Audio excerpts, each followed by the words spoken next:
જૈન છું અને હું મહાવીર ફાઉન્ડેશન ટ્રસ્ટમાં 9 વર્ષથી જોડાયેલી છું.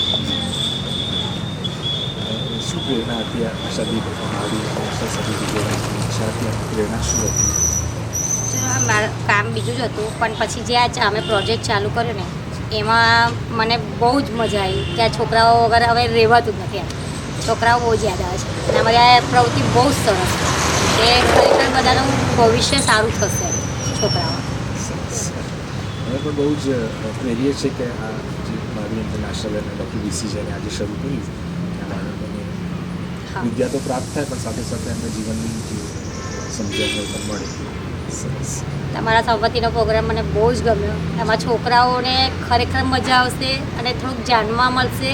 એક ઉત્સુકતા રહેશે આવતા મહિને હવે નવી શું વાર્તા લાવશે એ વસ્તુ છોકરાઓ મારા મગજમાં બેસે કે ક્યારે આવશે પ્રોગ્રામ અમારા. મને તમારા પ્રોગ્રામ બહુ જ ગમે. તમે જે પાત્ર લાવો છો ને એ ખરેખર આમ રિયલ એવું છે કે રિયલમાં વાર્તાની અંદર ઘૂસી જાય છે છોકરાઓ કે આ સાચું જ પાત્ર છે આમ અંદર. સરસ. અને આપણે જાણીએ છીએ કે આશાદીપના સરહદો તો જે વર્ગથી આવે છે અને સાક્ષરતા અને જે સમજણ છે અને પ્રશ્નો છે તો આવી રીતના બોધ કથાઓ આપણે કરીએ પંચતંત્રની વાર્તાઓ કરીએ તેના થકી જે બોધ મળે તરીકે આજની વાર્તાના જે બોધ મળે આપણે અમારે કોઈ સલાહ આપવા આવે તો એને મારવું નહીં અને બધા સંપીને રહેવું.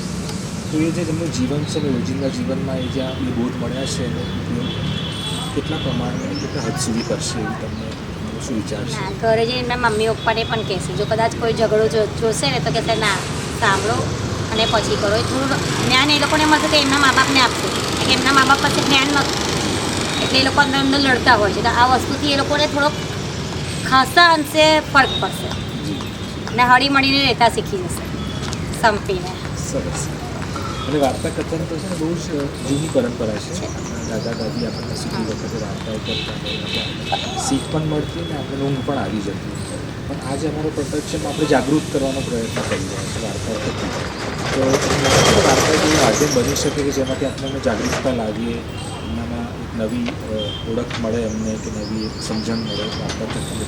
વાર્તા થકી બહુ જ ખરેખર એક જે ડર હોય છે એ લોકોને કે કદાચ હું બોલીશ તો મારું ખોટું હશે તો પણ આમાં એ લોકો નથી બીતા.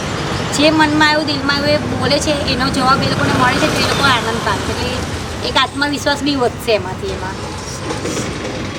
Okay, thank you so much. Thank you.